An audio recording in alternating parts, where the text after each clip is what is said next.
What up, everybody? It's your boy Jester James here, coming at you with another YouTube video. In today's YouTube video, we have a fresh Ubuntu installation here in our VirtualBox virtual lab environment here.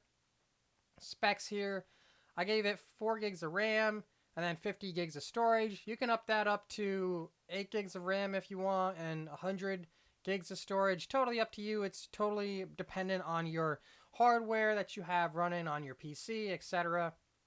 But 4 gigs of RAM is perfect, and 50 gigs is just enough because the way that the SIFT workstation is set up is that it uses mount points across the virtualization sphere, so you can actually have the local storage and having it accessible on the virtual machine. And we'll be able to show that once we get this install running and everything. But right off the bat, we went to SANS.org.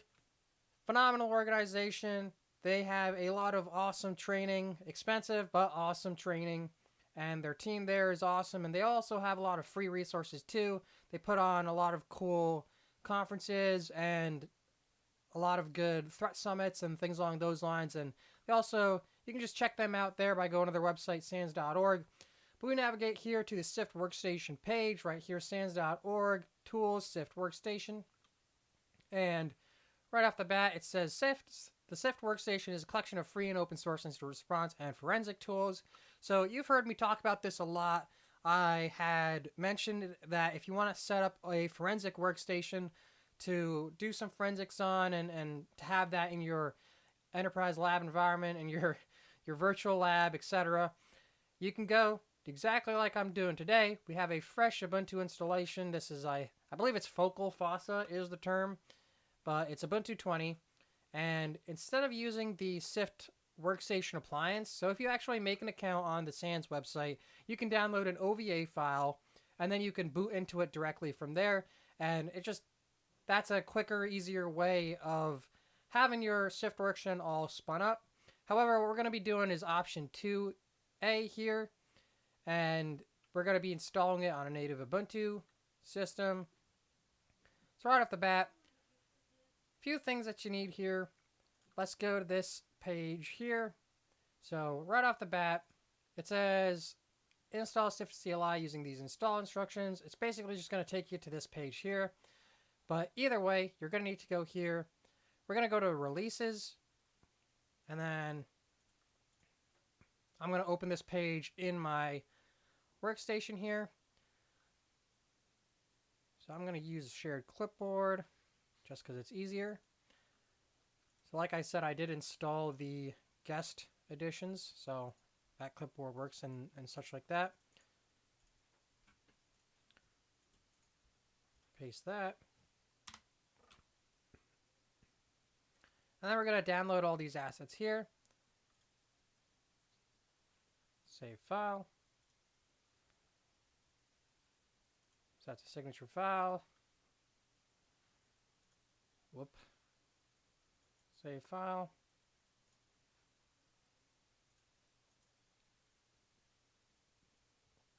And I'm going to download that source code there. Save file. So now we have these 3 files. 4 files. 3, including a folder. I'm going to extract that here. Toss that. So now we have these files here that are necessary for the install. So there's that. I'm also going to open up a terminal window because we're going to need that as well. So that's cool, we have those assets there. And I'm going to go to me old note doc here. This is gonna get converted onto my website, jamescath.com. We'll have a blog post detailing this in a much cleaner way. But so right off the bat, the install requires Go, specifically Go 1.16.4. So wget. So for those of you that aren't familiar, Go is a programming language that was built and developed by Google. So you can go to the downloads page, hit downloads, and basically it'll take you to a specific, this link here, is for Go 1.16.4. And the reason why we're actually going to be using Go 1.16.4 specifically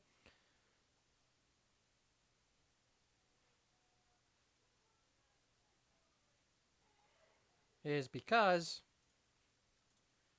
what we also have to do is install Cosine, and Cosine requires that version of Go specifically. So you paste that command there, and this is the Go install directly from Google themselves.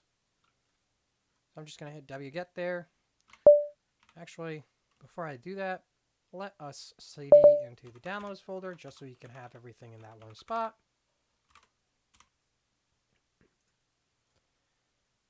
And then, like I said before, all those commands will be on my website just so it's easier for y'all to copy and paste as well. So there's Go.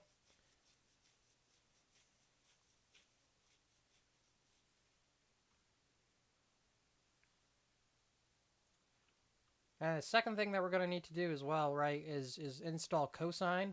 So if you go to the Cosine documentation, so if you go to Cosine, so Cosine is a container signing platform, open source.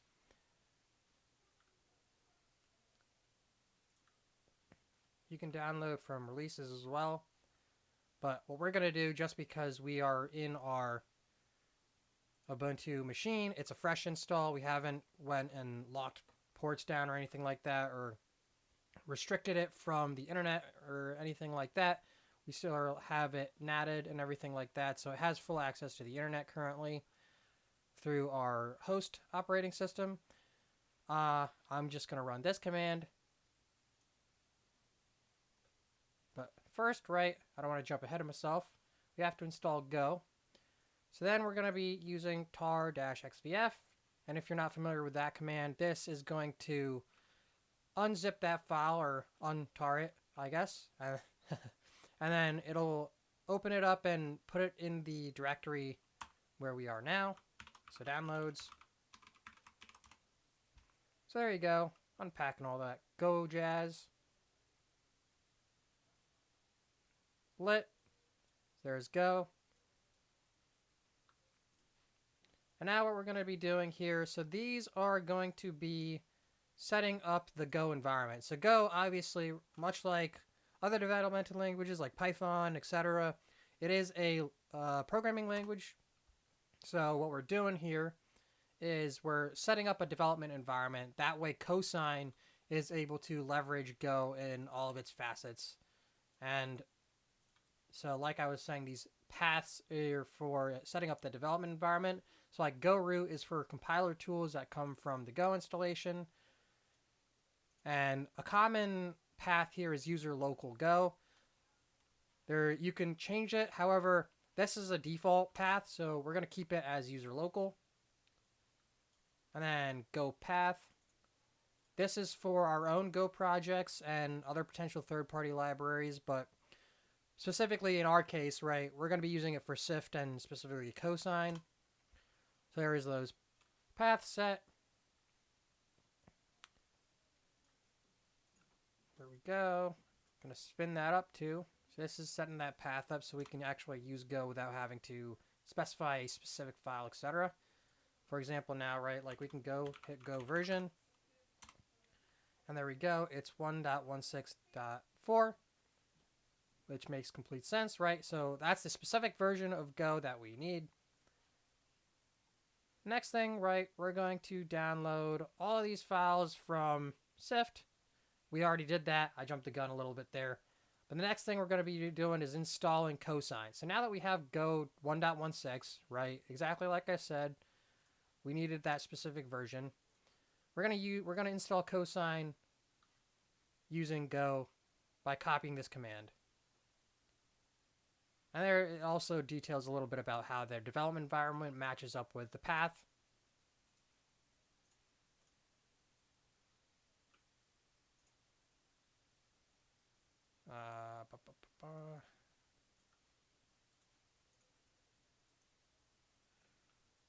We might need to sudo that.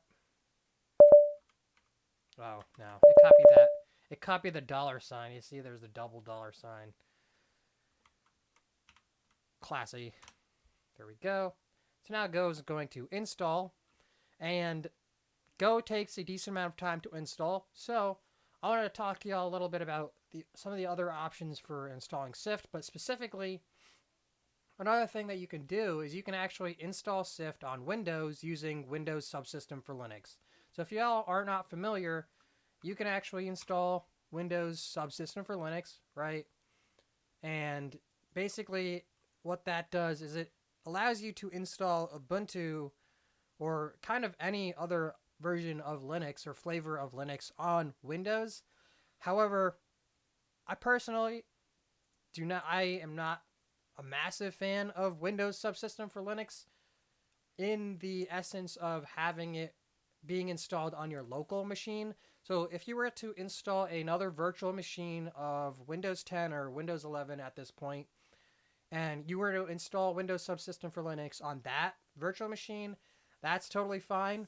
However, installing Windows Subsystem for Linux on your host machine and then managing things along that lines, I am not a fan of, and I guess I wouldn't recommend it, specifically just because of the fact that Windows Subsystem for Linux isn't very secure in itself, and like a lot of common antivirus software, a lot of AV software and stuff like that do not account for Windows Subsystem for Linux. And if you were to go on the interwebs and things along those lines, you can already see that Windows Subsystem for Linux, there's malware out there for that, and because of AV not being able to really work with Windows Subsystem for Linux in a manner of which it leaves your machine vulnerable to attacks through that Linux operating system layer. And I did a lot of Googling last night, and I was looking it up and trying to see if there's other ways that you can also kind of go about using Windows Subsystem for Linux, but then hardening it so you can use it securely in a more secure manner. However, I didn't really find anything, and I guess some of the things that you could potentially do is harden your Windows Subsystem for Linux the way that you would harden a Linux operating system in general. So if you had Ubuntu or Kali or Arch or whatever flavor of Linux you choose to use for Windows Subsystem for Linux, you can harden that in the way that you would harden the operating system as if it were installed normally. However, I'm not familiar with that process, especially in the context of hardening it for the Windows Subsystem for Linux, but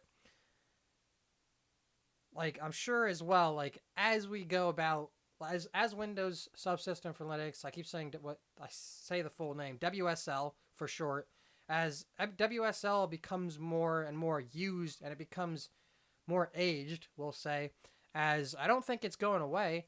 I think it's an awesome addition to Windows. I think it's really great because now we can actually use all those fun Linux tools that we have without having to run a separate virtual machine. You can just run it on a Windows machine, and it also opens up the opportunity for you to have a lot more of a robust Windows forensics operating system. And along those lines, right, so at this current moment of time, right, 1/20/2022, like January 2022, I'm not fully comfortable with leveraging Windows Subsystem for Linux on the host machine. But on a virtual machine, full send it, because then on that point you can lock down that virtual machine, you can put it on a separate subnet, you can restrict its access so it's a little bit more hardened and secure that way. But maybe in the future, right, folks secure and develop hardening guides for WSL, but at this current date, I don't suggest it other than in a VM, right? And the point of that is that you can have a Windows Linux forensics box, right? And in fact, I would actually advise having a Windows Linux forensics box as well as an Ubuntu forensics box. So right here we have our Ubuntu SIFT workstation that we're building, but at the same time, in parallel, it's totally awesome to have a Windows forensics workstation as well, because then you can go and leverage tools that only work on, say, Windows as an operating system. And I know there's like FTK, for example, FTK Imager. I have only seen that used on Windows, and I've never used it in Linux. Mostly, and technically, you don't really need it on Linux because there's the DD command that you can use to make images and forensic copies of hard drives and things along those lines. But I don't want to talk too much about it, just because of the fact that there we go. We killed it. Right there. So now we're done with the Go install. Talked a little bit about WSL there and advocated for a Windows Forensics Workstation just as much as a Linux Forensic Workstation, but totes up to you. I'm not going to push y'all. If you would like me to create a video about building a Windows Forensic Workstation and then adding WSL to that, feel free to shoot me a message down in the comments, or shoot me a message on Twitter or through the website, whatever, and we'll get that done. But we got Go installed now, so that's lit. And then at that point, there we go. So now we can use cosign.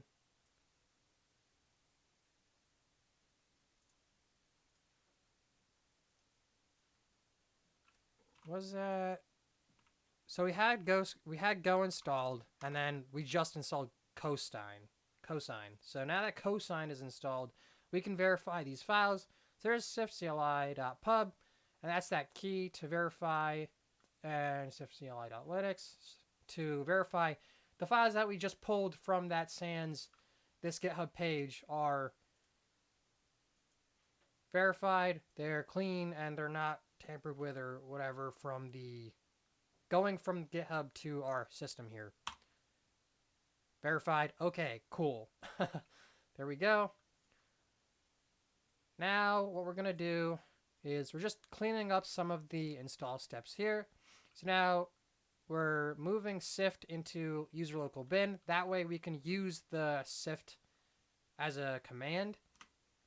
And now it's moved over into user local bin. We can actually run SIFT on its own without having to specify a specific file or anything like along those lines. So in that way, it's kind of setting up the named shortcut.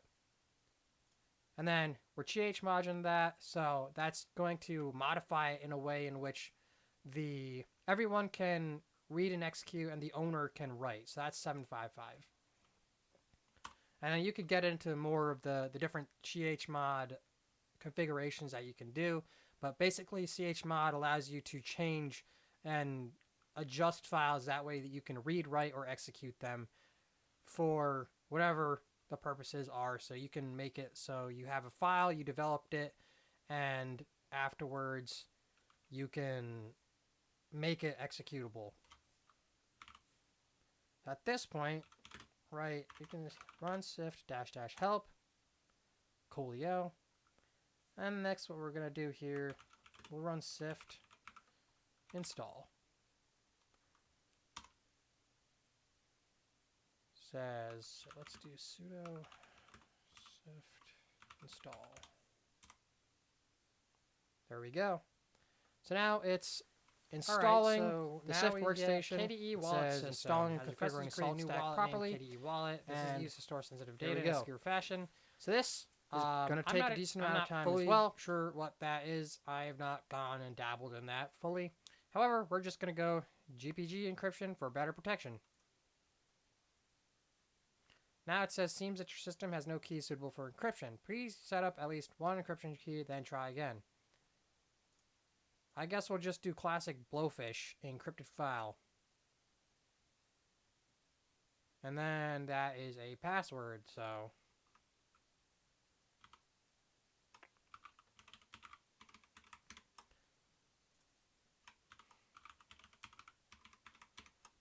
So if you have keys, you can go and leverage those for the other way, but this is a VM.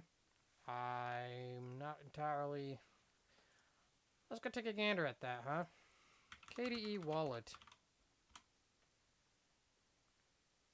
KDE Wallet Manager is a tool to manage passwords on KDE. So it looks like it's just a password manager. So same thing as like LastPass, 1Password. So that's cool. I'm not going to be using that, and I don't expect y'all to potentially be using that.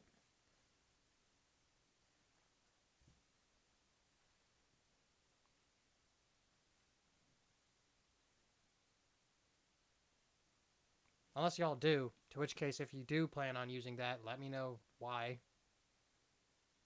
in what context you are. It's interesting that that's part of the SIFT install, though. It's probably a prerequisite for something else. I see they're pulling down the VirusTotal API, so it must have some sort of implication to do with leveraging the APIs and things along those lines. That's my guess. Alright. Still gonna take time here, so we'll be back. What up, guys? We're back. Guys, gals, all of y'all. We've got completed successfully, success on 664 front, failure 0. So here we have it. We've got our SIFT system downloaded, installed. We've got our SANS posters on the desktop.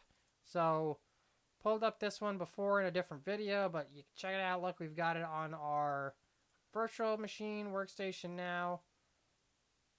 Beautiful Windows Forensics Analysis poster. Look, you got registry keys galore, all that jazz. And then we also have some mount points. We've got cases. And these are shared folders that you can set up too, so you can have it in cross between your local machine and this virtual machine. But there you have it. We have SIFT installed. The install itself took a decent amount of time. For me, I think roughly it was probably about 50 minutes. And there you have it. But here we have SIFT fully installed. We've got all the tools here installed as well. You can check them all out. There's quite a bit. Wireshark's on here. We have Hydra. There you have it. Great SIFT workstation pre-installed on an Ubuntu virtual machine. And now what you can do is you can keep on installing more tools onto this box and build it up so you have a full functioning Linux forensic workstation outside of just the pre-installed SANS forensic workstation tools. If you like this video, found it useful, please like, comment, subscribe, and I'll catch y'all in the next video. Bye-bye.